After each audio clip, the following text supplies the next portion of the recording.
region will be targeted if they help stop Tehran's strikes on Israel as tensions in the Middle East rise. And for the first time in more than 30 years, tanks will roll through the capital of the United States today, marking the 250th anniversary of the United States and the President's 79th birthday.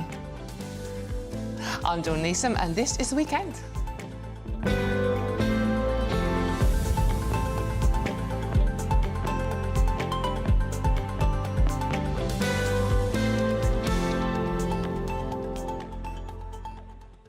So thank you for your company this afternoon. I hope you enjoyed our Royal coverage this morning. I thought they did a sterling job. And I have come dressed as Princess Catherine's long-lost twin. Obviously, there might be slight differences between us, but the colour's the same.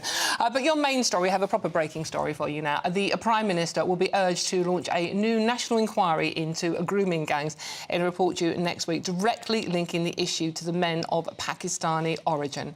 The findings from Baroness Casey's months-long audit will warn that white British girls were ignored due to fears of racism. Despite resistance from Sir Keir Starmer, who says another inquiry would delay justice, reports suggest the findings will call for a fresh investigation into the perpetrator's race and claims of a cover-up. This story annoys you so much, it annoys me so much, but we have the expert on this story, GBNews national reporter, who's done a sterling job from day one covering this, Charlie Peters. Charlie, amazing job already this morning. We can make you do a double shift, but this is your story. So tell us what's happening with it now. Well, in January, Baroness Casey was commissioned to write this report. It was termed as a rapid audit. We were told it was going to last just 3 months. And here we are in the middle of June, awaiting it to finally come back. I have to say, this has been a nerve-wracking period for many of the survivors and victims and campaigners and their families I speak to, because they have been waiting desperately to find out what will Casey say? What will her recommendation be? And it now appears, based on reports we're seeing in the Times newspaper, that Baroness Casey is going to call for a national inquiry. Now, a couple of weeks ago, some survivors I know did meet with Baroness Casey, and they told me that it was a very direct, very frank, very sincere meeting with this person who the government has commissioned to look into this. Now, at the time, when Yvette Cooper, the Home Secretary, said that Casey would be conducting this review, it came as they were resisting calls for that national inquiry. Let's go back to what happened on the 1st of January, though, because that's when GBNews revealed that Oldham Council had requested an inquiry, a government-led review. That was rejected. Elon Musk picked up the story. It turned into weeks of pressure with all sorts of political action, many more survivors coming forward and sharing their testimony, which then led in the middle of January the government to commission this review. They also said there would be 5 localised inquiries, of which Oldham would be 1. Then in April there was this controversy because the Conservatives accused Labour of backtracking and watering down that commitment, because still we don't know where else there might be inquiries. They said that their locally led reviews could be turned into locally led work. Sorry, Charlie, that's just marking their own homework, isn't it? Well, that has always been the concern about these inquiries. The government and in areas where these inquiries have happened before have said that they're very serious and they're very severe and they go into these issues, although victims and their survivors and their families often take another perspective. So since April, the next update that we've been waiting for is Baroness Casey's rapid audit. In the terms of reference that were published in February, we were told very clearly that this was going to look very distinctly at ethnicity and cultural factors that could play a role in the grooming gang scandal. And since then, it's been this channel's mission to do more of what we've been doing for 4 years now, which is to demonstrate how severe, ongoing and widespread this issue is. We've revealed new testimony from victims and survivors. We've heard about ongoing issues in Oldham, in Telford, 2 towns where there have already been local inquiries, by the way. And we've also put forward some allegations from Bradford in particular. We spoke to a retired DCI who said that he was aware of child trafficking and grooming gangs operating in that town. He was actually threatened with arrest when he reported these issues to the council and the police, although Bradford Council did not give us a reply when we went to them for comment on that. So we don't know necessarily what Baroness Casey's report will include in terms of its findings on ethnicity, although based on the reports we're seeing in the Times today, that could come back as early as Monday.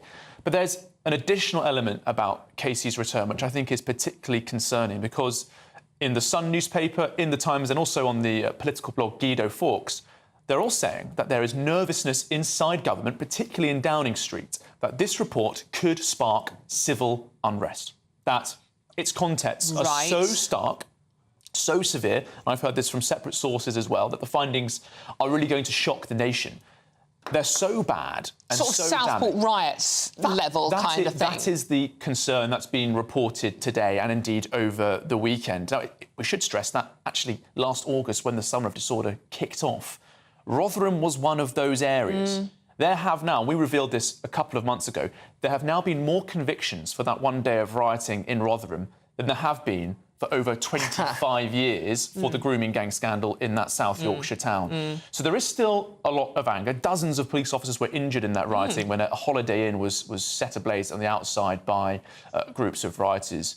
But this report, it could come back as early as Monday. It could happen, Dawn, before PMQs on Wednesday. Imagine the danger that Sir Keir Starmer would be in, having rejected a national inquiry for 6 months constantly to be faced with this report. Just quickly, Charlie, because we're running out of time, unfortunately, because I could talk about this all day, this story. It's infuriating. But the $64,000 question is, OK, Casey can call for a national inquiry. The government doesn't have to do it. Yeah, but I think it would be politically impossible for them to ignore this. Now, I always thought one of my theories of what Casey might say is, when she was commissioned, this could be a useful move for Labour, because they say we've already had an inquiry. They point to the independent inquiry of child sexual abuse. However, many experts... We all know the failings of that one, It didn't necessarily look into grooming gangs properly enough. They looked at 6 areas where they hadn't been an issue. But this could have been a way for Labour to say, well, we're not sure, but we'll ask an expert, and that gives them the political opportunity to call for one. However, they have really consistently said we don't need a national inquiry. This could be very politically dangerous for Labour, but this is a moment of great opportunity for many of the victims and survivors who have been campaigning for this for decades.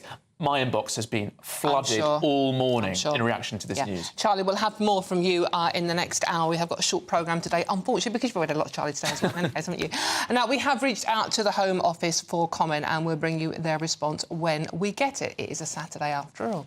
Now, chaos continues in the Middle East as Iran warns the UK, US and France against assisting Israel by threatening their bases and ships in the region. It comes as Iranian media report another missile barrage on Israel, with both countries targeting each other overnight. Many world leaders have called for restraint, with Trump warning of further attacks on Iran. So let's get the latest from Tel Aviv, where journalist Benjamin Butterworth is out there. Benjamin, good to see you. Thank you very much. Good afternoon, Dawn. OK, tell us what you've experienced in the time you've been out there. Well, as you can see right now, and this is the sort of strange contradiction of Israel, it's beautiful on the Tel Aviv beach, although there are very few people out and about, and it's calm and it's stable. But it's fair to say that the 24 hours that have gone before this have been pretty uncomfortable. At 3 a.m. on the night before last, I was woken up by sirens in the streets and alerts to all of our phones, and that was to tell us that Israel had done the targeted attacks in Iran and that a state of emergency had been declared. Having never experienced something like that, it was pretty surprising. We kind of knew that it was coming, that something would happen. There was a sense of trepidation. And then I barely slept for about 24 hours because you didn't know when the missiles were going to come, but you knew that something was going to happen. We're still not really allowed to go far from where we're based, near to the bomb shelters that we have to be able to get to. And then last night, obviously, what we'd all been nervous of started to happen. So I was in a large restaurant having Shabbat dinner, as is normal in Israel or in Jewish families. And we got several alerts to our phones saying that you should be close to the shelters for if missiles come from Iran. And then eventually at about 9 p.m., the sirens were ringing and everyone's phones blistered. In the restaurant, in the hotel restaurant, everyone was told to immediately go underground into the shelter, which is what we did. And, you know, it's fair to say that until you're in that situation, and for Israelis, this is not so unusual. What's happening right now is very serious, but the aesthetics of it are quite usual to them by now. I was going to say, pretty much every house has a bomb shelter. All the hotels have areas where you can go for refuge. So what's the feeling like that? Is there an air of panic? Is there an air of worry? Or is it like, well, we've been here before? There's an air of determination. I mean, I'd just say that, you know, when I was in the shelter, what I didn't imagine was that you could hear the thunder from above as those 150 missiles were coming in. I mean, that scared me, and that made me nervous. It made it feel far more real than I imagined. So it's fair to say that I felt quite anxious. But the real air that Israelis have, and I think they would tell you this ever since October 7th, if not 77 years, is that they feel resilient. They overwhelmingly support the attack on Iran to try and defend Israel from a nuclear power that wants to wipe the Jewish state out of the map. And so, you know, I was just talking to people earlier, I've been talking to people all day, and they feel resilient about the fact that this has to be done, because if it's not, the whole Middle East will be incredibly unsafe. And I think, you know, it's in the Israeli psyche that they have these tragedies, these dangers, and then they go back out and they try and return to the beach. And I think, you know, that's the nature of this country. And I don't think that missiles alone are going to stop them from living their lives. And Benjamin, there were reports of casualties. A woman of 60 was rescued without signs of life, evidently 45 evacuated in critical condition. What happened to the infamous Iron Dome? Was that a failure last night, or do some just get through? Well, I mean, the Iron Dome is quite remarkable. I visited some of the Iron Dome batteries in 2023. They're operated by 18, 19-year-olds, you know, the age in which everyone is conscripted as an IDF soldier. It's really quite incredible. And to think that more than 150 missiles were fired right where I am just last night. And as you can see, it looks like a peaceful place. It is a peaceful place. Now, clearly, a couple of those did manage to hit. I believe Israel's version of the Pentagon was set on fire last night. I've seen reports that 2 people were killed, and there's evidence of serious damage in small areas around Tel Aviv. But the vast majority of those missiles didn't hit. And the question is, you know, what does Iran do next? One of the fears that there is here, and the Ministry of Foreign Affairs flagged this to us, is the fear of domestic terrorism, the idea that there are people within the country that might use this as an opportunity to go on a rampage. That's a pretty pertinent fear, given it's not so long since the October 7th attacks, when that's what this country faced. And so I think the Iron Dome clearly worked exceptionally well. And you know, for Israelis, this is normal. But for me, I can't help but think that there are actual IDF soldiers that were operating that last night and could well have saved my life. And it's quite a difficult thing to get your head around, but it's something that they live with in this country every single day. Obviously, Benjamin, we thankfully don't live with that in this country, but Iran has issued a warning now to the UK, saying that if we support Israel, and technically we aren't involved in this, we have been involved in the past, but technically we aren't involved in this particular incident, although the US are. So it is, I mean, how worried about you? I mean, you know, you're out there for a break, but when you come back to this country, how worried are you that we are going to get sucked into this even more? I mean, look, you know, if Britain has a moral backbone, then it's already sucked in, for want of a better phrase. Because what I hope that people might take from the barrage of missiles that they saw on their television last night, and my God, it looked terrifying. I'm kind of glad I was in the bomb shelter. I'm very glad I was in the bomb shelter. But is that Iran poses an existential threat. I've reported on Iran and more specifically the Revolutionary Guard, for some years. Yes. I've reported on people in the Iranian and Jewish diaspora on British soil who have been tried to be kidnapped, who've tried to have assassinations. Our own intelligence services have reported on 15 assassination attempts by Iranian agents on British soil. And yet Britain's policy was to look the other way, was to not inflame the situation. No one wants to inflame the situation more than Iran. They want to wipe Israel off the map, and they would want to target Jewish people and Iranians that fled to Britain and get rid of them, because they've been trying it for years. And so the idea of Britain getting brought into this situation, we're already in it. The question is whether we have the backbone to stand up for those Western values, to stand up for Israel, to stand up for the freedom, to stand up for the Jewish and Iranian people that made Britain their home because they weren't safe in this part of the world. And I think that's what Keir Starmer needs to be more frank about, because, you know, there isn't an option to get out of this scenario now. Let's be clear that we know that Iran was not meeting its obligations on uranium. It was getting closer to weapons-grade uranium. The UN body responsible for monitoring that said that in the last week. And so if it had done that, then you would have seen Saudi Arabia saying that it wanted a nuclear bomb. You would have seen Turkey saying that it wanted that. You would have seen Qatar saying that. That is the escalation that we have to avoid. And I think there's a gross naivety in Britain to the reality of what could happen if Iran isn't tackled head on. And I think, frankly, the West should be thanking Israel for doing the work that the West has been meant to do for years. OK, Benjamin, thank you so much. It's a journalist, Benjamin Butterworth, in Tel Aviv for us. Thank you, Benjamin. Stay safe, and we'll see you back in the studio soon. OK, now we will move on. If you are in search, there's a bit of a gear change here, but if you are in search of some winter sun, a nice escape, and who isn't? It's some grim news, isn't it? Let's get the forecast from those top European destinations for you. You're looking happy. Well, the forecast looks good. So you've sorted the travel insurance then? All Clear Travel Insurance sponsors GB News Travel Destinations forecast. Some big thunderstorms likely over northern Spain and southern France during this weekend. It's still pretty hot across much of Italy. Plenty of fine weather across the Greek islands. Not too hot here as the breeze is coming down from the north and pleasant, with temperatures mostly in the 20s. Fine weather too across much of Croatia. The heat's continuing in Italy, and the heat and humidity sparking some thunderstorms over the Pyrenees and extending up into southern parts of France. Chance of a heavy shower in Rome by Tuesday, but still pretty hot here. All Clear Travel Insurance sponsors GB News Travel Destinations forecast.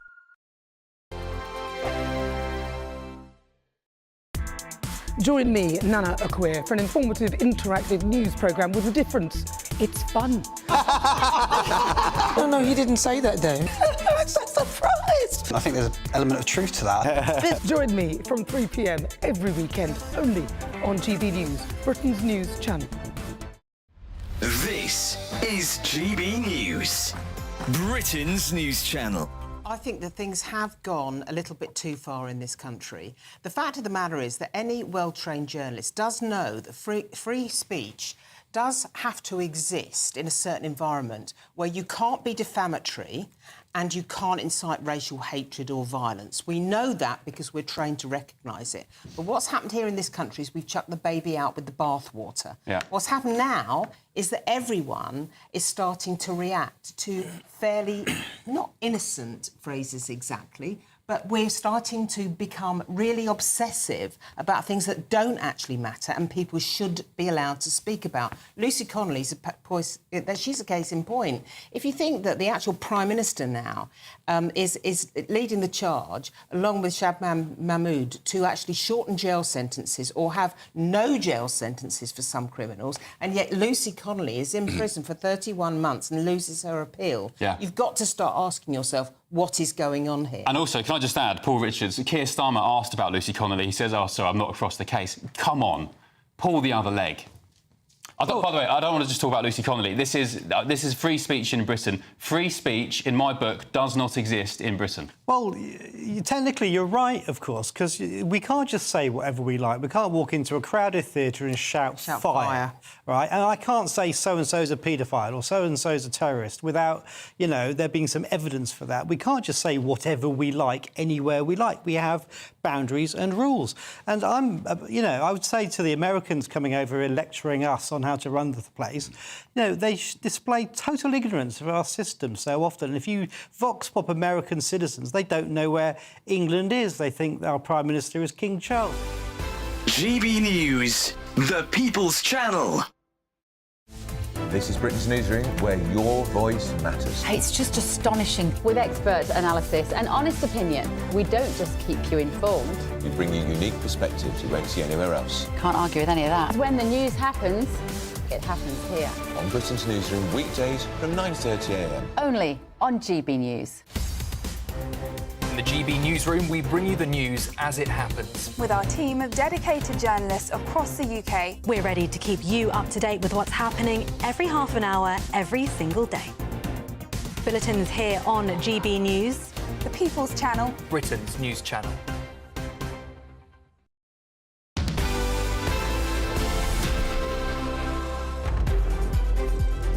welcome back to the weekend with me, Dawn Neeson. Just want to read a quick message out. We've just spoken to Benjamin Butterworth, who is live in Tel Aviv and spent last night in a bomb shelter. Lots of you getting in touch, gbnews.com/your say, remember, saying how much you enjoyed Benjamin's report. For a change, some of you had, but Sir Flip Flop says, I love that name, says Benjamin Butterworth is actually a very good correspondent, well done. And Brenda says, I'm absolutely amazed at the change in Benjamin. First time I've wanted to listen to him. So, brilliant report from Benjamin, says Barry, stay safe. So, Benjamin, if you are watching, lots of love in the room for you, and please do stay safe. Now, stormy skies could rain on President Trump's parade in Washington, D.C. today. Bad weather is threatening a $45 million showcase, marking the Army's 250 years, which also falls on Trump's 79th birthday. Joining me now is US commentator Nora Lee Knotson. Nora Lee, thank you so much for joining us today. Wonderful to be here. Big day for America. You've actually got tanks and a proper parade. I mean, we've had horses today, but you've had tanks. No, it is a big day, and I think it's a little bit ominous that it's happening a day after the strikes in Iran. I think there's a lot of concern globally about the West getting dragged into the Middle East conflict and potentially a World War III. But what we know is that Trump wants to celebrate 250 years of the army and the military being formed, which was the start of us becoming our own country. Of course, yes. You know, breaking off from this great nation here. It wasn't me personally, don't look at me like that. And interestingly enough, so the military in the US has been struggling to meet its recruitment goals. So in 2024, it only got 75% of its recruitment goals. And what's happened is 50% of the younger generation don't know much about the military. And actually 71% are not eligible to join because they're either obese, they use drugs, or they don't have the aptitude. This year, however, they have managed to meet their goals. So I think it's an important moment. Is that the Trump effect, do you think? That's a good question. I don't know. It probably has had an effect. But he wants to celebrate the military that has fought for our freedoms over 250 years. And it's very important to note that, especially given the riots we've been having in LA. In LA, yes. So do you think this will be a uniting event for the American public, or will it still cause a division? Because Trump is probably the most divisive president you've ever had. I think, one, he's a great showman, so he will hope that it unites America. There's going to be a show not just of the tanks, but also of drones, as we've seen in the war with Russia and Ukraine, as we've seen with Israel and Iran. It's not just about your big military might. It's about the technology, and that's more powerful than the big planes. Actually, this is quite Soviet in style, isn't it? Because this is what the Soviets do. I mean, they sort of like parade through Red Square and displaying their military might. So Trump's also taking a leaf out of Putin's book on that level. Well, I would argue that he's actually taking a leaf out of the French book, because he was apparently very impressed on Bastille Day, where they had a show of their military strength. But yes, we will have protesters in the U.S. They're already organizing, and they're saying this is very partisan, but it's not partisan. It's 250 years since the forming of the military, and it must be celebrated. And it's just coincidental. It's on Trump's birthday. Well, of course. I mean, you know, if you're going to have a party, may as well. But maybe it's trying to save the American public money by having two parties in one go. I agree. Kill two birds with one stone. Exactly that. Just quickly, the American response to what we have seen happen between Iran and Israel recently. What's your take on that? I think it's interesting to see the change in perspective, because originally Marco Rubio came out and said they took unilateral decision on their own, Israel, and then now Trump has changed the response and said it was a great attack, and he's hoping this will help with the negotiations on Sunday. But the negotiations are off. Quite personally, it's dividing MAGA. You've had a lot of people come out. Unfortunately, we have run out of time there. Nora Lee Knotson, thank you very much for joining us. But don't go too far. We're straight back, and it's World Gin Day, so we can have a gin. See you soon.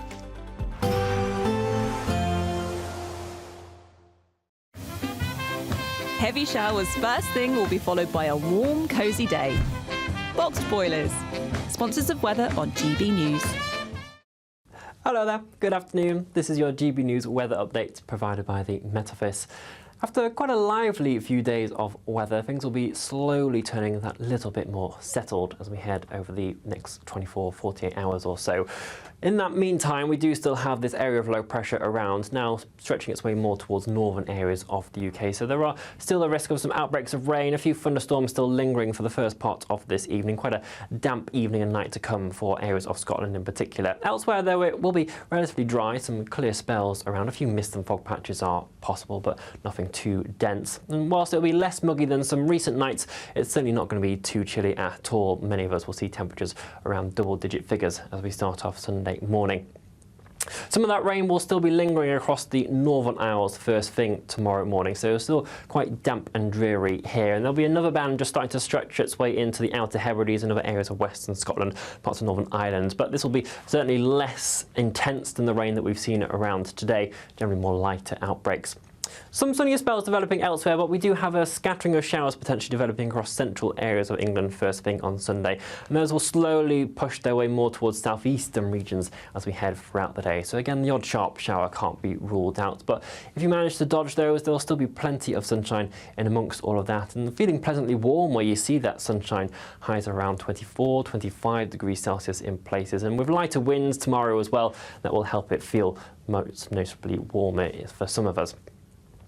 Into the evening, those showers across the southeast will tend to die down. We'll still have those outbreaks of rain still lingering across some northern regions, but generally we're starting to see that trend towards something slightly more settled. I know there's the chance of some further rain in the northwest at times into the start of the new week.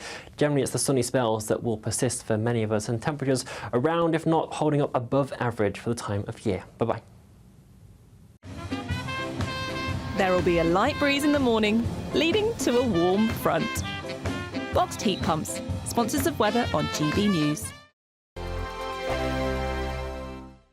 Imagine having an extra £1,000 to spend each week for an entire year. £54,321 in tax-free cash could be yours. Cash to spend however you like. £54,321 in cash could be landing in your bank account this year. For another chance to win £54,321 cash, text cash to 63225. One entry costs £2.50 plus one standard network rate message. Or text bonus to 63225. 5 entries cost £5 plus one standard network rate message. Go to gbnews.com/win. Entries start at £2.50. Call 0903 686 3232. Calls cost £2.50 plus your network access charge. Or post your name and number to GB14 PO Box 8690 Derby DE1 9TT.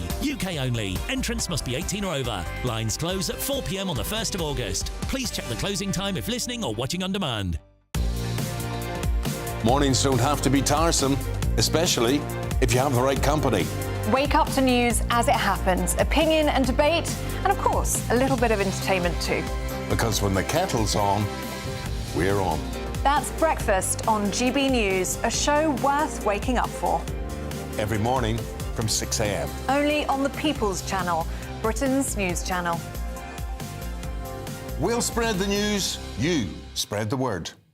Good Afternoon Britain isn't just about us. The wonderful thing about this programme is it's about everyone watching. It's an interactive programme. Well, there absolutely is something to see here, and we're going to be talking about it more. Whether it's breaking royal news, please bring us up to date, or indeed a particularly punchy speech in the House of Commons. Very, very curious. We bring it to you live, and then we bring you live reaction as well. That's Good Afternoon Britain, weekdays from midday. Only on GB News, the People's Channel, Britain's news channel. It's Patrick Christie's Tonight, and here we do things differently. It's explaining the absolute madness of this, doesn't it? It's explosive. I mean, this is very good. It's lively. 850. Your government sat there, Sean, and it did nothing. It's controversial. And the Middle East has been in turmoil since before I was born. It's everything you need to kickstart your evening. Everyone's had their Weetabix tonight. I love to see it. That's Patrick Christie's Tonight, weeknights from 9 p.m. Only on GB News, the People's Channel, Britain's news channel. From the school run to the home run, watch a new show for all of Britain. He can say whatever he wants. A straight-talking show where all voices are heard. And, you know, when are we going to stop talking about smashing the gangs and actually do it? With the stories that matter from every part of our country. There's a bit of a crash landing there for your Chancellor. Bold, fearless and standing up for you. That's me, Martin Daubney, 3 p.m. till 6 p.m, weekdays, here only on GB News. The People's Channel, Britain's news channel.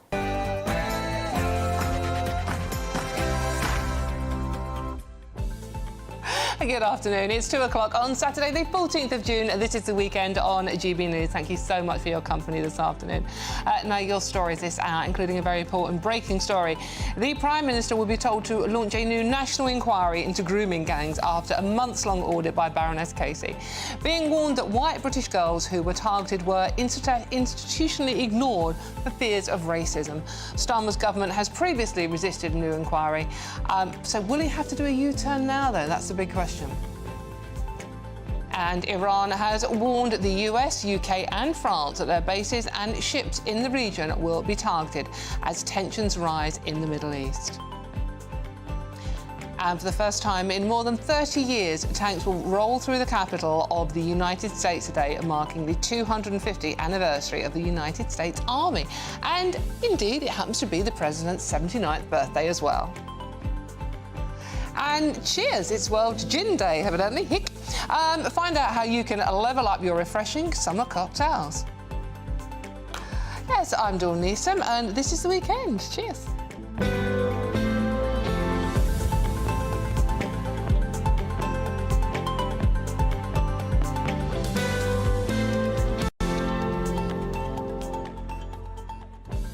Yes, indeed. So thank you so much for your company. It's a short but sweet show today because obviously we brought you brilliant live coverage of the trooping of the colour this morning. I hope you enjoyed it. I thought Miriam and Charlie did a brilliant job here in the studio. But it is now the weekend and we are moving on, and it is World Gin Day. Hey, but Mum, honestly, that's a Pepsi Max in there. It's not gin, honestly. Okay, and so this show is all about you and your thoughts. So let me get your views on all the stories we're talking about today. Anything you want to chat about, it is a Saturday afternoon. Let's just chill, shall we? Visiting gbnews.com/your say will get you in touch with us and you can have a chat with us. But before we get stuck into today's stories, let's get those latest news headlines with Sam Francis.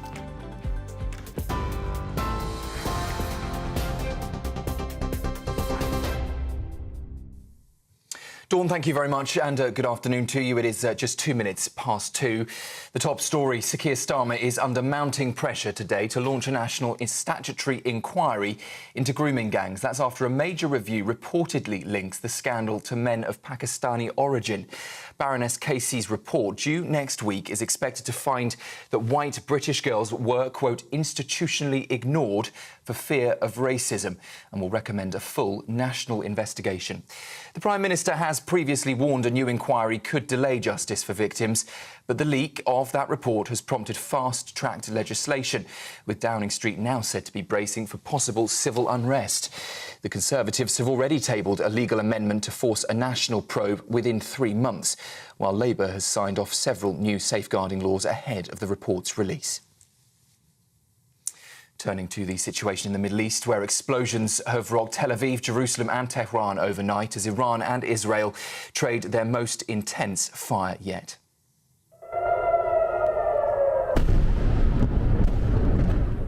Well, Iran launched waves of ballistic missiles at Israel in retaliation for Friday's strikes, which hit nuclear sites and killed 6 scientists and senior commanders. Israeli officials say 3 people have been killed so far, while Iranian state media is reporting at least 60 dead in Tehran. Israel's defense minister has responded in the last hour, saying Tehran will burn if the attacks continue.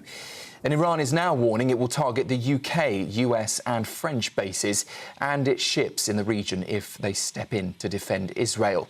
Well, Downing Street hasn't yet responded, but UK officials say so far Britain has not been involved in any military action. In some brighter, lighter news, gun salutes, music and a full military procession. A royal birthday in spectacular style. Well, King Charles, Queen Camilla and the Prince and Princess of Wales stepped onto the Buckingham Palace balcony to cheers from thousands on the Mall as the Red Arrows roared overhead in a dazzling fly-past. It marked the grand finale of the Trooping the Colour, a celebration of pageantry, tradition and pride, complete with marching bands echoing across central London.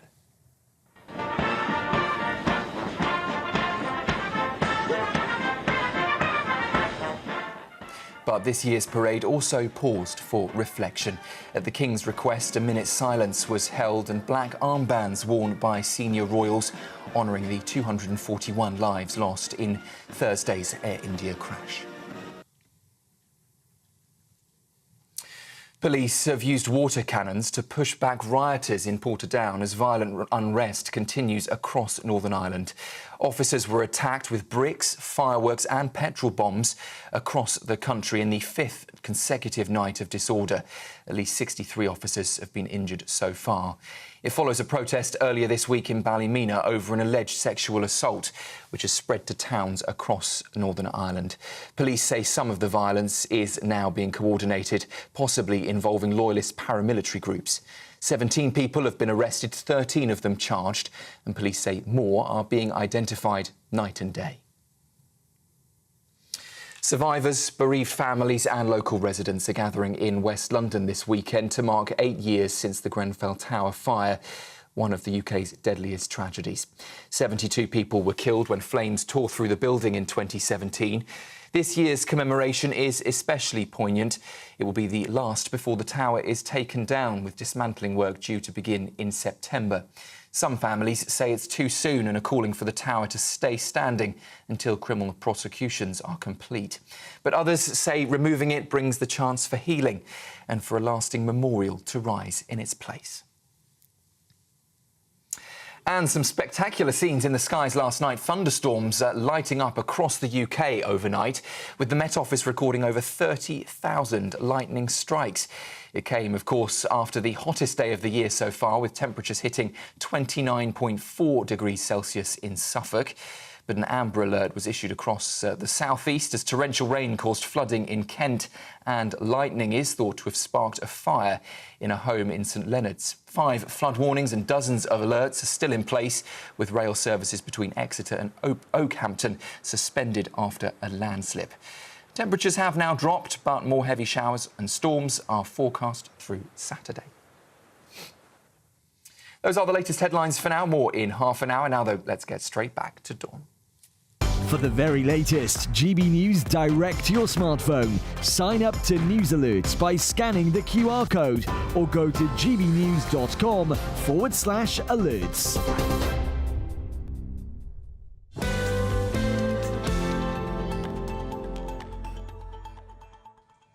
Thank you very much, Sam. Right, OK, let's get straight into today's stories. We've got a packed hour for you coming up. So it's a short but sweet show today. Well, sweetish, because it's me doing it, because of Trooping the Colour.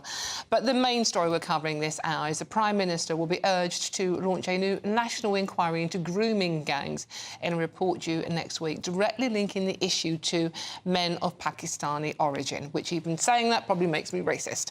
In any case, the findings from Baroness Casey's months-long audit will warn that white British girls were ignored due to fears of racism.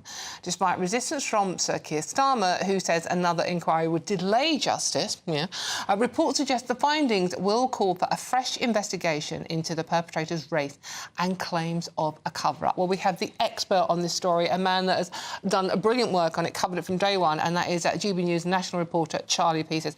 Charlie, once again, thank you so much. Thank you for everyone for the work you've done on this. Where are we now? What does this mean? Well, a few years ago, GB News published a report that said over 50 different towns and cities had been affected by this scourge in recent decades. Now, after we put that out, the then government, which was under the command of Rishi Sunak, launched a grooming gangs task force. It's made well over 1,000 arrests since April 2023. But in this new administration under a Labour government, they have resisted calls since January for a national inquiry into the grooming gang scandal. They've done so because they say that localised inquiries are more effective. They point to the Telford model, because Telford had a review published in 2022, which found over 1,000 victims over a few decades. They've also said that we've already had an inquiry, the independent inquiry into child sexual abuse, which was published in 2017. However, that review did not look sufficiently, some say, into the grooming gang scandal. It looked at just 6 areas, not the vast number it should have, with the 50 areas that we have highlighted, Exactly, for yes. example. I should say that was actually published in 22, not 2017, sorry. However, it does look now, based on reports we're seeing in newspapers, that Baroness Casey's report is going to call for a national inquiry into the grooming gang scandal. We don't know what the government reaction to that will be. They could fudge it. They could say, no, we don't need this. We're standing by what we've argued for the last 6 months. We need more localised inquiries, as they've argued for.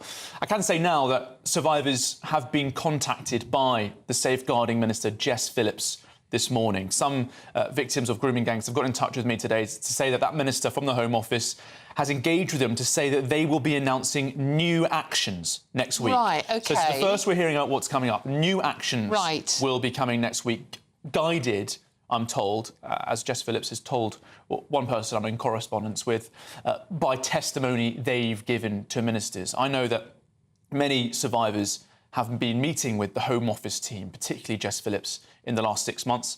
Some of those survivors have been actually introduced to the Home Office by GB News. We've facilitated those introductions so that more testimony can be heard by Home Office ministers. But I am hearing now from some of those survivors that Jess Phillips has been in touch to say there will be new actions. We don't know what those new actions will be. What the action is we the don't know important what it will thing be. here. And it will really rely on what Baroness Casey says, because they announced this rapid audit in January, in the middle of that month, after 2 weeks of really relentless pressure with Conservatives, the Reform Party, Elon Musk, many other influential public figures also calling for a national inquiry into this grooming gang scandal.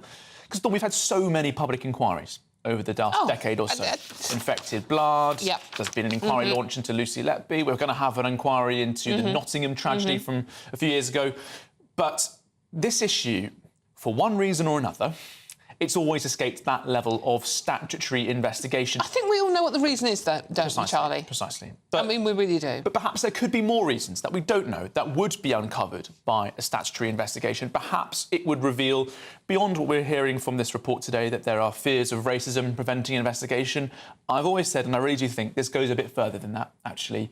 This isn't just about political correctness and people fearing them being seen as racist.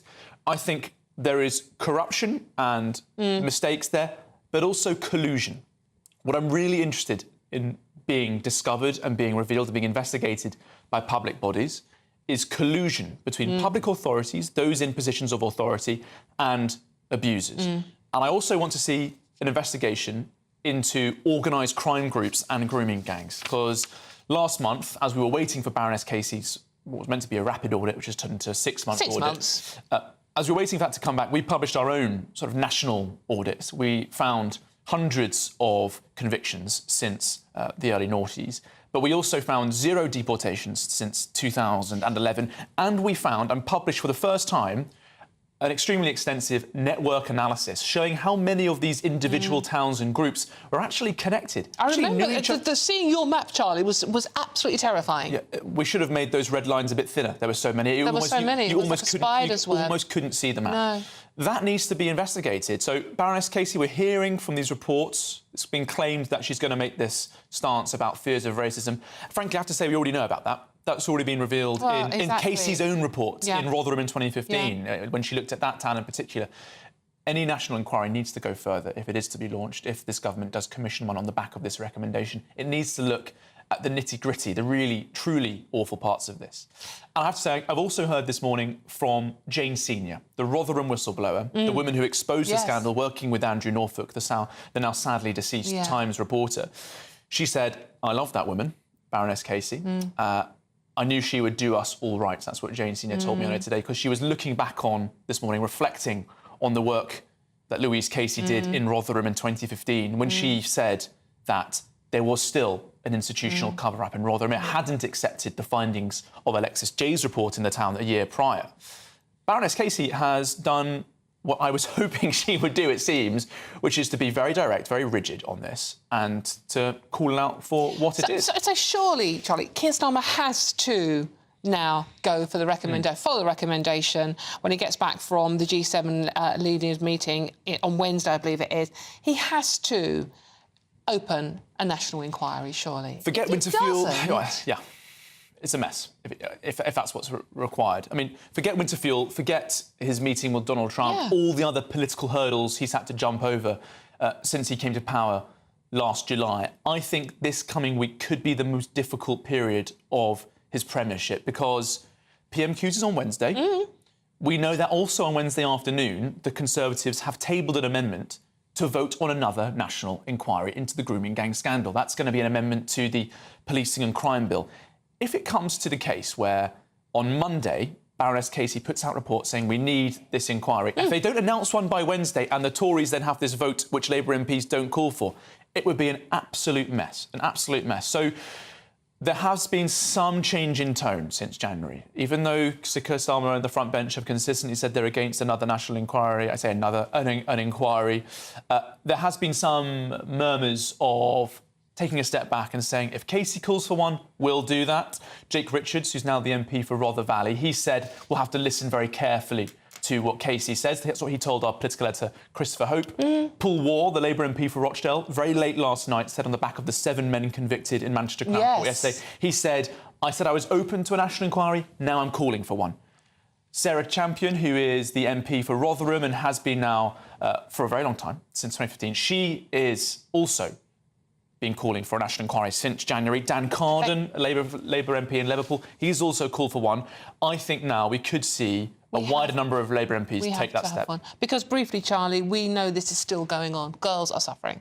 Yes, and it's been exposed by the CSE task force launched by Suella Braverman, still making thousands of arrests. This issue never went away, and because there's never been a rigorous analysis of its causes, of its drivers, and the impact it leaves to people, I think policing has not learned the lessons from those past failures exposed in towns right across the country. OK. Charlie, thank you very much. I just want to finish talking to you, Charlie, by reading that court case you mentioned where a grooming gang were found guilty of raping girls over several years. I want to read you one little piece of evidence from girl A.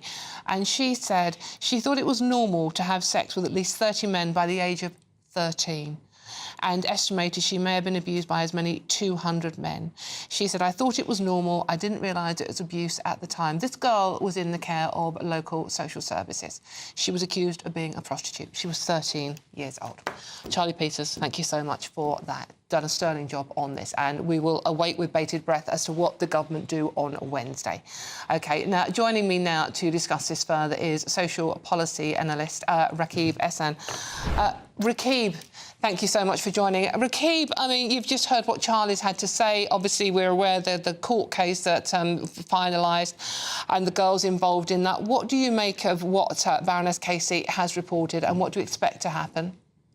Well, Dawn, for me, I've been saying for some time that we need a well-funded, comprehensive national statutory inquiry into the grooming gangs. The plans that the Labour government put in place were wholly insufficient. These locally led inquiries, 5 inquiries, that would only represent 1/10 of the 50 towns and cities which have been identified by the work done by your very own Charlie Peters. Yes. So this would have been a superficial investigation at best. And I think one of the important things here is determining public sector accountability for the gross institutional failures connected to the grooming gangs. And I don't think you'll be able to achieve that unless it is a national statutory inquiry which has the ability to compel witnesses to attend those public proceedings and to take evidence under oath. Well, that was the problem with the local inquiries, was that there's no statutory requirements to them. You know, it's like marking your own homework and say, yeah, people were bad, and it moves on. So, I mean, what do you think Keir Starmer will do this week, though? I mean, if Baroness Casey is calling for a national inquiry, I mean, Keir Starmer is in real trouble if he refuses to hold one. Well, but Baroness Casey is a highly respected figure across our political parties. I think the Prime Minister will find himself in the right pickle if she directly calls for a national statutory inquiry into grooming gang activity. I think the issue here is that much of this horrific abuse, and if I'm being honest, Dawn, we're talking about forms of sexual violence, they wouldn't be out of place in a war zone, if I'm being absolutely honest. Honestly, yeah, the details of some of the court cases and some of the testimonies of the girls that have spoken and their families that have spoken to Charlie Peters, it's horrific. It is beyond horrific.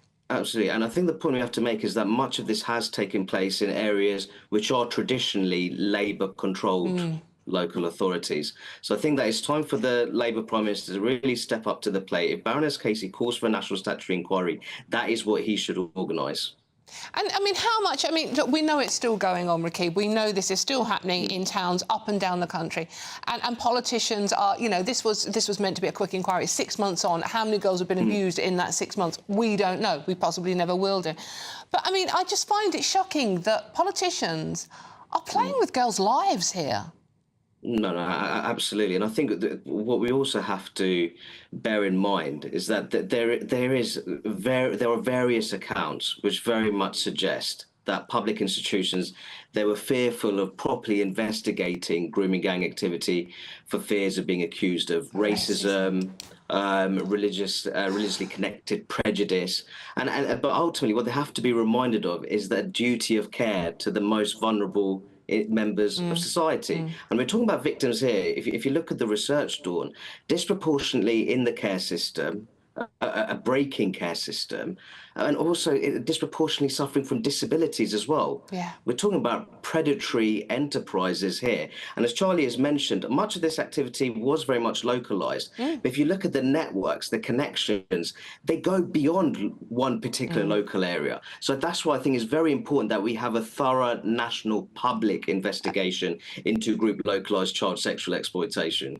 Brilliant. Thank you. That's Rakib Ehsan, always the voice of reason on this. Thank you very much for joining us, Rakib. Let me know what you think. gbnews.com/your say.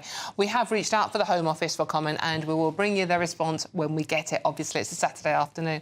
Why wouldn't they respond to something as important as this? Any case, should we cheer you up? Yes, let's. It's our biggest cash prize today and it could be yours. 54321, £54,321. Like having an extra £1,000 in your bank account each and every week for a whole year. What would you like to do in that? Well, here's all the details you need to win it. The Great British Giveaway is now even greater, with your chance to win our biggest cash prize so far. A totally tax-free £54,321 cash could be yours. Cash that you could spend however you like. It's like having an extra £1,000 each week for a whole year to play with. Imagine what you could do with that. Someone is guaranteed to win this amazing amount of cash, so make sure that someone could be you. For another chance to win £54,321 cash, text cash to 63225. One entry costs £2.50 plus one standard network rate message, or text bonus to 63225. 5 entries cost £5 plus one standard network rate message. Go to gbnews.com/win. Entries start at £2.50. Call 0903 686 3232. Calls cost £2.50 plus your network access charge, or post your name and number to GB14 PO Box 8690 Derby DE1 9TT. UK only. Entrance must be 18 or over. Lines close at 4 p.m. on the 1st of August. Please check the closing time if listening or watching on demand. Good luck.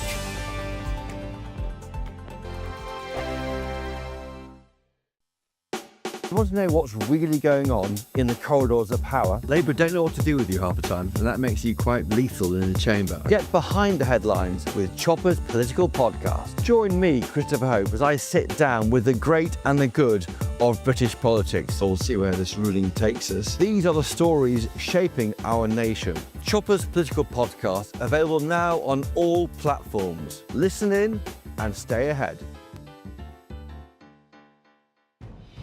Good afternoon, Britain. Weekdays from midday. Now imagine this. You spend your entire life dreaming of public service. You work your way up to become the Director of Public Prosecutions. You then become a Member of Parliament, and just next to your constituency is a world-famous museum hosting I'm imagining it, Tom. waxworks of famous figures, and you think, you dream that one day you will be featured in this mausoleum, for want of a better word. You become Prime Minister and you think, now, Finally, my waxwork will be on display at the world-famous Madame Tussauds. And then they say no. And then you find out that Theresa May has one. Oh. Yes, so Madame Tussauds, there's Theresa May. There she is in her suit. Yeah, she was always one for colourful outfits. Theresa May has a waxwork there, so does Boris Johnson, of course. It's reasonable to expect the Prime Minister would have thought that he would join the likes of David Cameron, Theresa May and Boris Johnson with a waxwork. Winston Churchill. Yeah. Winston Churchill has one. Harold Macmillan apparently was previously displayed. Tony Blair. Of course. Tony Blair, of course. But apparently, so Madame Tussauds can't be sure that he'll still be relevant in 5 years' time. That's the reason. Is that why they've said it? No. They can't be sure, so they don't want to put the money into it, presumably. Wow. I could imagine Keir Starmer commissioning his own. And yet, Lord Salisbury had a waxwork, the Marquis of Salisbury, Harold Macmillan, and David Lloyd George, of course. But the Prime Minister of the United Kingdom of Great Britain and Northern Ireland... Think about this. ...does not have a waxwork because he's not relevant. A spokesperson told the Metro, "We have no current plans to make a figure of the British Prime Minister." GB News, the People's Channel. Hi, I'm Michelle Dewberry, and my show is your opportunity to cut through all the noise and dive in headfirst to some robust debates. Ideas clash. Situation, isn't it? Because the failure is... You're deliberately avoiding my point. Nothing's held back. And if you think this is the end of it, wait for more. And we do not shy away from the difficult stuff. Sometimes I want to shake people and say, if only you understood. So join me on Jubes & Co. weeknights at 6 p.m, only on GB News, Britain's news channel.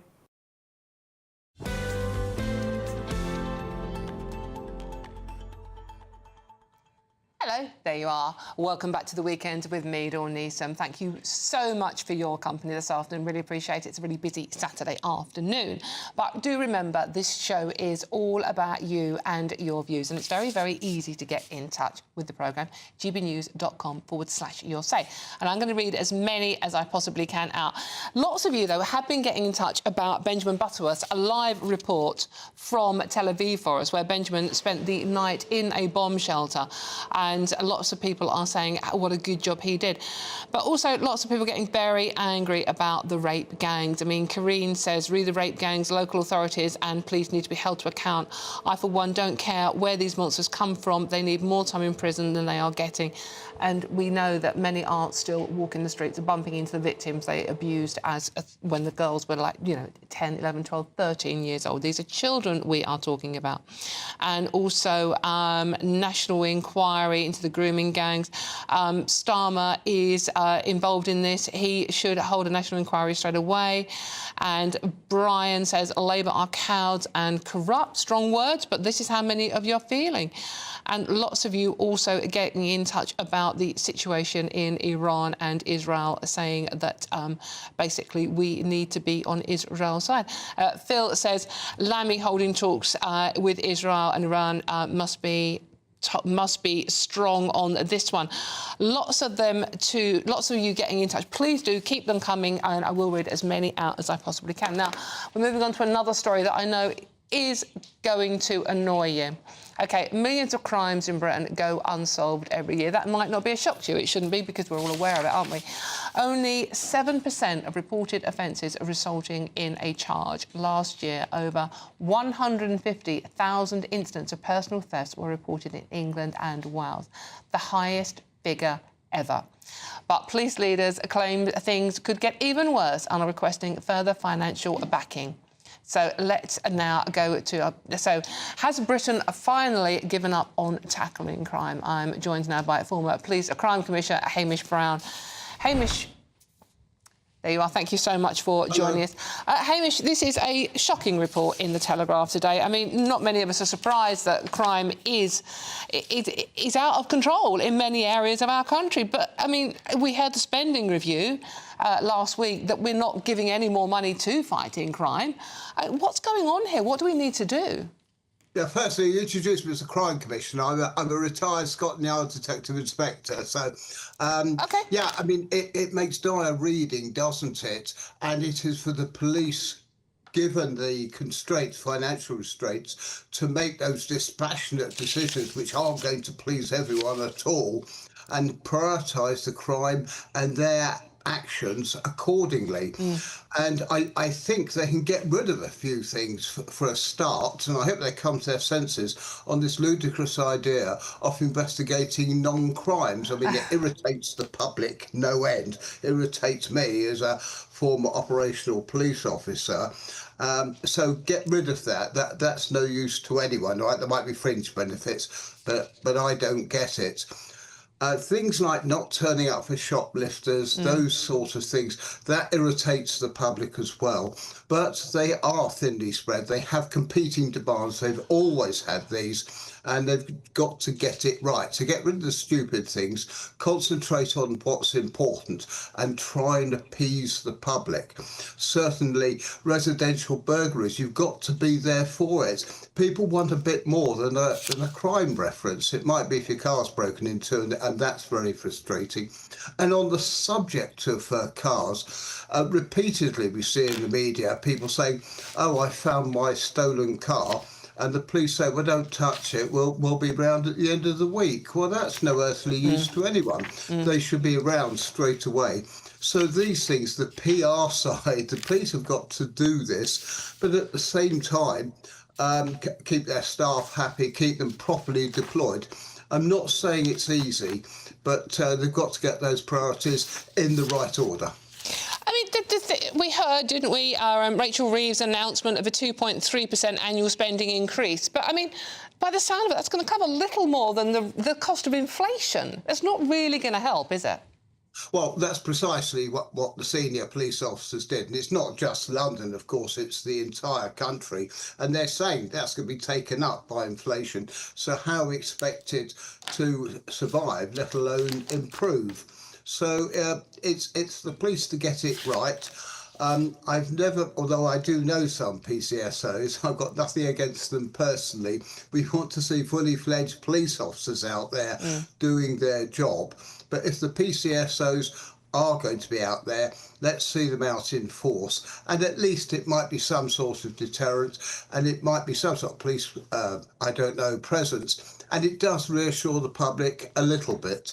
But this idea, and I live in West Sussex, and I can't remember the last time I saw a police officer down here. And in fact, this morning, it's just a short thing, trying to drive through the high street, I couldn't do it because people are openly double parked on zigzag lines and pedestrian crossings, and there's no enforcement at all.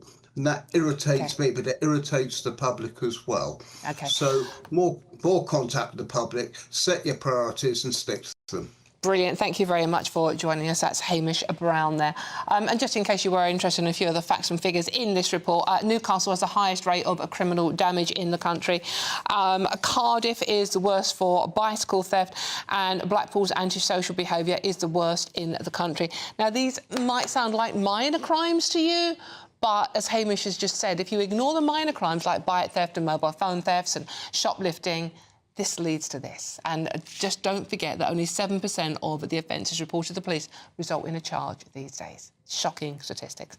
I'm Dawn Neeson, and this is GBNews. And there's loads more coming up on today's absolutely packed but very short show. Tensions are escalating in the Middle East as Iran warns the UK it will target their bases and ships if they intervene. But first, let's get the news headlines with not San Francisco, not quite sure it is, but here it is.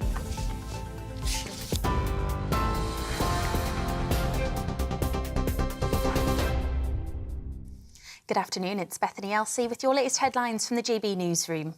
Sir Keir Starmer is under mounting pressure to launch a national statutory inquiry into grooming gangs after a major review reportedly links the scandal to men of Pakistani origin.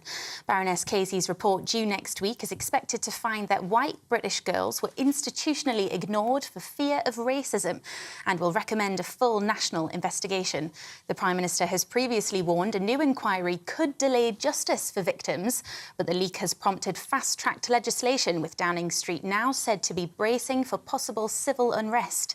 The Conservatives have already tabled a legal amendment to force a national probe with 3 months, while Labour has signed off several new safeguarding laws ahead of the report's release. A migrant has been shot dead and 5 others, including a 2-year-old child, have been injured in a shooting at a makeshift camp near Dunkirk. Police and paramedics rushed to the scene where the child was airlifted to hospital. 4 others are being treated in Dunkirk. The camp has seen a series of violent clashes in recent weeks, often involving rival groups and people smugglers. The shooting comes as more than 1,000 migrants crossed the channel in small boats in just 24 hours, bringing this year's total to over 16,700. A Home Office spokesperson said smuggling gangs don't care if people live or die and vowed to keep dismantling their networks. Explosions have rocked Tel Aviv, Jerusalem and Tehran overnight as Iran and Israel trade their most intense fire yet.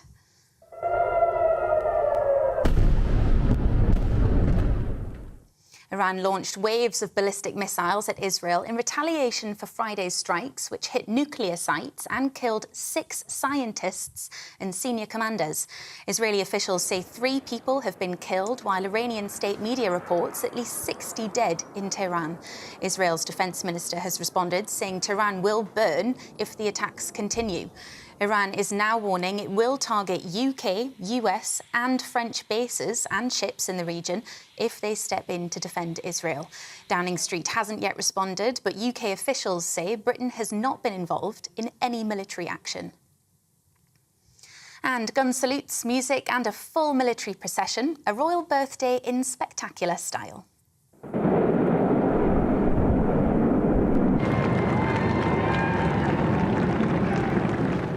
King Charles, Queen Camilla and the Prince and Princess of Wales stepped onto Buckingham Palace balcony to cheers from thousands on the Mall as the red arrows roared overhead in a dazzling flypast. It marked the grand finale of Trooping of the Colour, a celebration of pageantry, tradition and pride, complete with marching bands echoing across central London.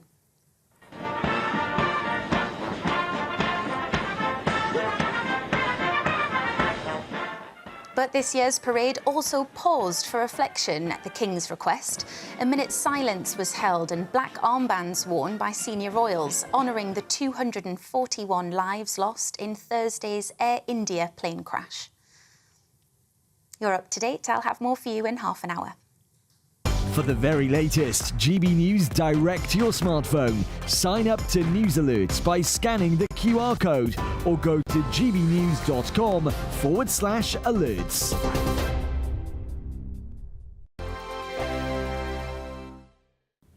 Hello there, this is your GB News weather update provided by the Met Office. This weekend has certainly gotten off to quite a lively start. Some quite intense thunderstorms have moved their way in from the south, courtesy of this area of low pressure. This is going to continue its journey northwards, and increasing into this afternoon, it's the northern half of the UK that will see the bulk of the thundery activity. Northern Ireland, Northern England and into parts of Scotland. Some torrential downpours of rain, hail, even some strong gusty winds around at times, and warnings are still in force. There'll still be a scattering of showers for parts of Wales, western areas of southern England as well, but an increasing number of sunny spells developing here, and it will be feeling pleasantly warm in that sunshine. Not quite seeing the highs that we saw yesterday, but still around 25, 27 degrees Celsius across parts of southeastern England. The cloud and rain up in the north, though, is going to be holding those temperatures back, so it'll be more around mid, potentially high teens at best across these regions. This area of more persistent rain will also be continuing its journey northwards as we head into this evening, gradually easing off as we do move into the overnight period, but it will still be fairly drab and damp as this slowly pushes its way off. Elsewhere, there'll be an increasing number of clear spells overnight, staying fine and dry. A few mist and fog patches are possible, but nothing anything too dense at all. Less muggy than some recent nights, but certainly not chilly by any means. Most of us will certainly see temperatures holding up comfortably in double-digit figures. As we move into the second half of the weekend, there is another area of rain just pushing its way into the northwest, but this is certainly less intense than the rain we're seeing today. Lighter outbreaks into parts of Northern Ireland and Scotland here. And there'll be a scattering of showers developing across central, southeastern areas of England, but those in between will see a nice slice of sunshine, and once again feeling pleasantly warm in that sunshine as the 22 to 25 degrees Celsius. And generally, though, that easing trend of the rain will be continuing into next week, an increasing amount of sunshine for all of us, and temperatures still generally not too bad. Welcome back to Britain's Newsroom with Andrew and Beth. Hello everyone, Patrick Christie is here. I'm Michelle Duke, Britain's News Channel. Access the stories that matter to you. Take the GB News family with you on any device.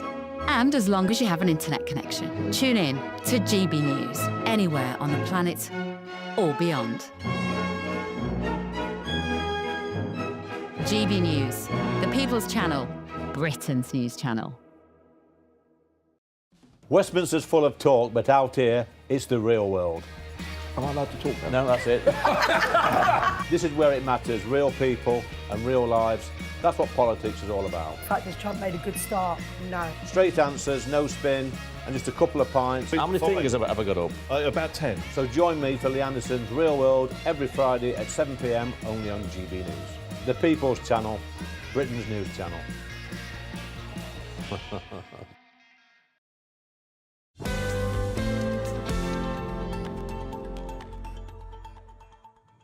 Hello, welcome back to the weekend with me, Dawn Neeson. Now, as you've been hearing all day, tensions are escalating in the Middle East, and Iran warns the UK, US and France it will target their bases and ships if they intervene in strikes on Israel. Joining me now to bring us up to date on this story is a senior fellow at the Foundation for Defence of Democracies, Ben Talabou. Ben, thank you so much for joining me this afternoon. Can you just bring us up to date on what's happened in the past 24 hours? Great to be with you. Well, as you know, history is really being made and broken and shaped in the Middle East in the past 24 hours. The Islamic Republic of Iran has launched several barrages of high-speed, medium-range ballistic missiles at population centers at Israel. Israel has intensified its military campaign, going not just after nuclear sites in Iran, but really engaging in what is called a defanging operation, going after the arsenal of the Islamic Republic. And Iran has always been home to, for the past 2 decades, the biggest ballistic missile arsenal in the Middle East. Perhaps over the next few weeks, that may no longer be the case. So, I mean, and now the threat is obviously, I mean, warning to the UK, the USA and France in particular not to get involved in this. How dangerous a situation do you think it is?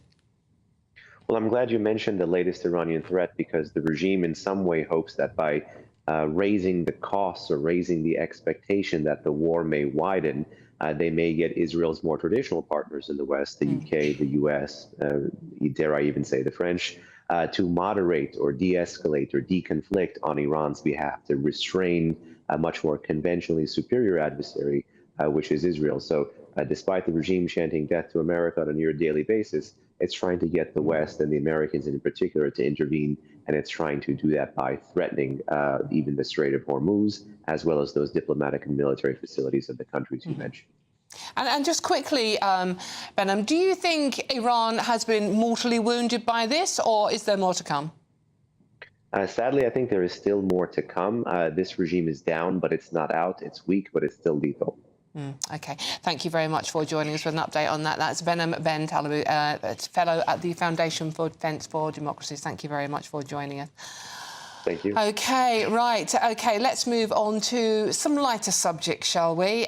King Charles' birthday honours list recognised some of the biggest names in British sport, including, yes, everyone's been calling for it, but it's been controversial, David Beckham. And, of course, darts prodigy, some would say fetus, is still only 18, Luke Littler. They're among those honours. So joining me now to delve down into this one, Aidan McGee. Aidan, sports journalist supreme. Did David Beckham deserve a gong? Yeah, without doubt. There's no question about it. I mean, look, let's separate his life on the pitch. I mean, look, 6 Premier League titles, a treble in '99, the adversity he fought back from as well, from France '98. We all remember that night in Saint-Etienne. Oh, yes. The night when he kicked out Diego Simeone. I do think he was culpable for that defeat, because the rest of the team was fantastic. From lampposts. Without doubt. I was just about to say that. And he had to come back from that. He received some vile abuse as well from supporters at home and away grounds all around the country. And he hit back the following year by being an integral cog in that well-oiled treble-winning machine. So I think he deserves enormous credit for that. 115 England caps, not more than half of those as captain. He dug England out of the mud a few times as well, including against Greece with that free kick in 2001 that sent England to the 2002 World Cup. And I think he's been a pretty good ambassador. And don't forget as well, he never really gets the credit, probably because it's 20 years ago, I guess, but he was in Singapore with showbiz royalty and with political royalty, Tony Blair, etc., and he was the one who was key to bringing London 2012 to the Olympic Park, where obviously he's not too far away from there. He carried the torch as well on the speedboat going through the Thames. And, you know, I just think if you just look at him as a standalone figure, notwithstanding the fact that we believe this has been delayed because of his concerns about his tax affairs, and I think he was probably punished a little for his comments in 2017. He did use a very rude word to, well, allegedly. I mean, Yes. his people say, no, the account was hacked or something. Yeah, that's right. I mean, he did use a rude word when he sort of like was going, well, they're not selecting me, why not? It's a hell of a punishment, though, 8.5 years. But let me ask you this question. I mean, you worked on tabloids like me. We trade in names, OK? So I can't think, outside of a few royal members of the royal family, is there any Briton more famous than David Beckham globally as of now? Actually, I think that's pretty much a fair point. I mean, most people would recognise David Beckham, and he's an ambassador for so many charities as well, including King Charles's many charities as well. So yeah, and let's be clear as well, Dawn. I mean, I don't want to be negative at this point, but some of the people who've got knighthoods in the last 20 years, goodness me. Yeah, he must be looking at it. I think he's every right to be frustrated, quite frankly. Yeah, no, there have been some interesting choices, I think. Yeah. But let's move on to the other... I mean, Sir Billy as well, obviously, the rugby player, Billy Boston. 90 years old, a great honour. He was awarded his Golden during the week because of his health fears. Yes, that's right, yeah. Well, such an important name. It was, yeah. But Luke, listen, let's go Luke Littler. Let's not just consider the phenomenal achievements at the hockey. He's 18. He's 18. You called him a fetus, didn't you? Not, yeah. I know, but it was a joke. I can see what you're saying. I know it was. I know. But look, I think... Aidan, everyone's a fetus to me, by the way. I'm not old. Well, look, we've known each other. I've known you far too long for me to be considered that. But listen, let's look at what he's done in the hockey. A world title. He was a finalist the year before. He's had a transformative impact on darts. More young people are playing that sport than ever before. Now, this is the $64,000 question. I'm sorry if you're a big fan of darts, but it's not like, you know, David Beckham, football, get out there, running around, keeping fit, active, outdoors. Darts, you play in a pub. Doesn't matter. It's still you're could say that about you're relying on equipment. I mean, is golf athletic? Is golf athletic? Is F1 athletic? Well, I think golf is a good walk ruined, but I mean, I know people that would kill me for saying snooker. That. What about snooker? But it's played in a pub. No, I agree. I mean, I would say there's something about snooker as well. But I mean, no, look, I mean, it's highly Dawn, I'll tell you what, it's highly skilled. Highly skilled. I mean, I used to know Phil Taylor. He used to spend 6 hours a day in a bunker at his house just practising that repetition. It's phenomenally skillful, and that's why the prize money is $500,000 because it's not easy. No, look, fair play to him. But any other sports stars you think deserve a gong that haven't got one yet? That haven't got one. I think there's a case for Glenn Hoddle. Oh, OK. I do, just phenomenal player. He wasn't really as decorated as some of the players that came after him, but given what he did for England as well, he was a good England manager, but he'll never get it because of his comments that he made in 1999, of course. Of course, and Lady Victoria. Yes, I know, yes, that's going to be that. Well, we did speculate that on a few weeks ago, but it's been lost in the slipstream, really. But yes, she will be Lady Victoria. Every right to be called posh. Sir Aidan McGee, thank you so much for joining. One day. Yeah, well, exactly. And me, Dame Dawn, possibly, whatever. OK, if you are in search of escaping Aidan, me and some holiday sun, here is a forecast of some of those top European destinations. Ready to soak up that holiday sunshine? Won't we need some cover? No worries. All sorted. All Clear Travel Insurance sponsors GB News Travel Destinations forecast. Some big thunderstorms likely over northern Spain and southern France during this weekend. It's still pretty hot across much of Italy. Plenty of fine weather across the Greek islands. Not too hot here as the breeze is coming down from the north and pleasant with temperatures mostly in the 20s. Fine weather too across much of Croatia. The heat's continuing in Italy and the heat and humidity sparking some thunderstorms over the Pyrenees and extending up into southern parts of France. Chance of a heavy shower in Rome by Tuesday, but still pretty hot here. All Clear Travel Insurance sponsors GB News Travel Destinations forecast.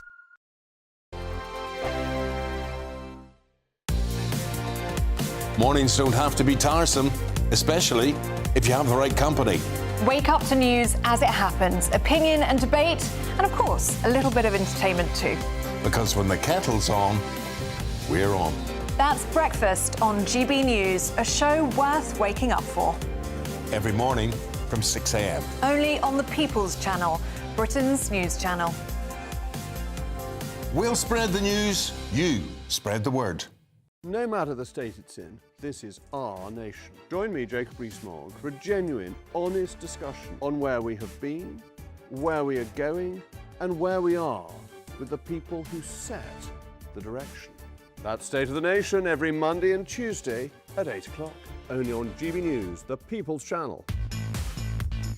5 hosts, 5 opinions, 5 fearless debates, 5 unfiltered takes on the day's news. 5 reasons not to be anywhere else on Saturday night. This is the Saturday 5. You got me.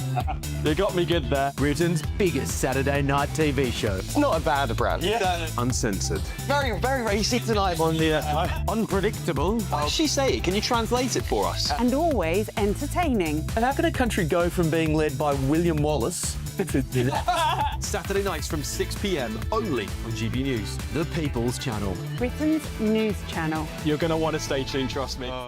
Hi, I'm Michelle Dewberry, and my show is your opportunity to cut through all the noise and dive in headfirst to some robust debates. Ideas clash. Situation, No, Because the failure is... You're deliberately avoiding my point. Nothing's held back. And if you think this is the end of it, wait for more. And we do not shy away from the difficult stuff. Sometimes I want to shake people and say, if only you understood. So join me on Jubes & Co weeknights at 6 p.m, only on GB News, Britain's news channel.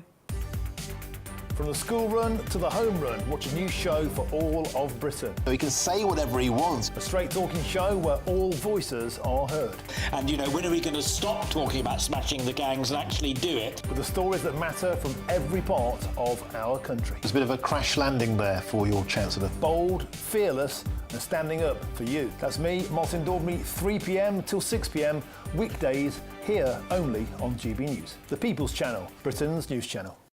It's Patrick Christie's Tonight, and here we do things differently. It's explaining the absolute madness of this, doesn't it? It's explosive. I mean, this is very good. It's lively. 850. Your government sat there, Sean, and it did nothing. It's controversial. And the Middle East has been in turmoil since before I was born. It's everything you need to kickstart your evening. Everyone's had their Weetabix tonight. I love to see it. That's Patrick Christie's Tonight, weeknights from 9 p.m.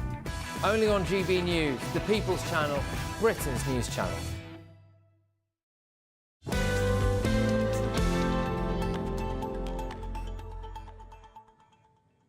Hello, there you are. Right, OK, it's time to shake things up now. It is evidently World Gin Day. See? Yeah, and what a great way to kick off the weekend. I mean, why wouldn't you like that? So I'm joined now by co-founder of Doghouse Distillery, Catherine Saunders. Catherine, hi, how are you? Hi, I'm really good, thank you. Thank you for coming on to talk to us. I've been wanting to have some good news all day. It's been a bit of a hard news day, a bit of a hard news time. So, National Gin Day, what's this about then? So, World Gin was actually created by Emma Stokes, aka @GinMonkey on Instagram, and she's actually coming to our distillery today to have a cocktail later. Oh, wow. OK, so why today? I mean, it's the second weekend in June. Is that significant in any way? I don't know why Emma chose that date, but I do know that she felt that there needed... I mean, we had such an amazing gin-naissance that happened in the last 10 years or so. So I think she felt that there really deserved to be a day to celebrate gin. And it's just taken off. I mean, that she even showed a picture recently of a billboard, I think, in the Philippines celebrating World Gin Day. So it's gone absolutely gangbusters just from, you know, starting out very small. OK, now, gin, I'm just reading here, it started off as a medicinal liquor, so that makes an excuse for me. And it's been with us for a long time, hasn't it? Yes, I mean, gin it's a very old age spirit. And actually, you know, up until probably 15 years ago, there were a handful of gins and not much talked about with gin.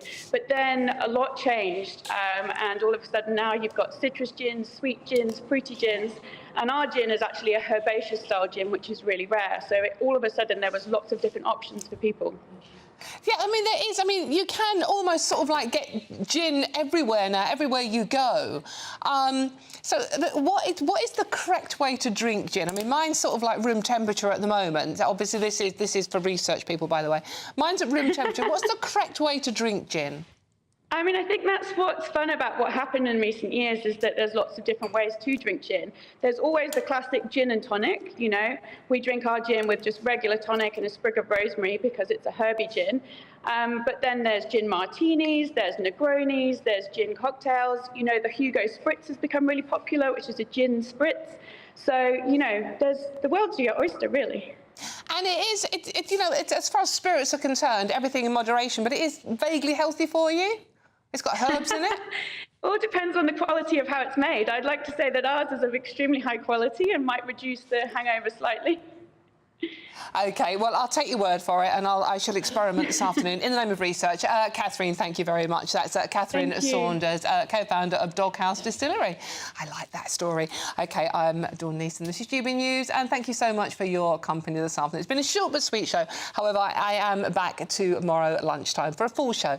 But don't go anywhere now, because you don't want to miss, because it is the wonderful Nana Acquia, and she's got always a cracking show. Nana, what's in it today? Yeah, thank you, Dawn. All that left me just 20 seconds. Lovely. Listen, I've left myself even less. Look, coming up, grooming gangs. Is it time that Keir Starmer had that national inquiry? We're all saying it. Plus, will Rachel Reeves bankrupt the economy or the country? And Harry and Meghan, I couldn't resist. They must be looking at us and thinking, oh, I wish I were there. All that coming up after the weather.